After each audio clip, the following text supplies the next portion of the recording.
राम राम जी सभी को। सुबह सुबह की आज तो बिल्कुल दिन निकल गया था सोते सोते।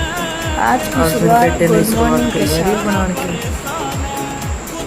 इसी में मैं जगाई हूँ। उठ के लिए मैंने राम का नाम, फिर चली मैं अपनी ब्रश करने के लिए, क्योंकि दांतों की सफाई बहुत ज़रूरी है। ये बच्चों को स्कूल में जाना था, फिर मैंने करनी थी सब्जी की तैयारी। जल्दी से परमल धो के रखी, फिर मैंने खाए। बादाम किशमिश भिगोए थे इसमें मैंने रात को, फिर मैंने खाए वो। फिर मैं लगी सब्जी को चीरने के लिए, क्योंकि आज बनानी थी मुझे आलू परमल, जो कि मेरे बच्चों को बिल्कुल पसंद नहीं, लेकिन मेरे को बहुत पसंद है।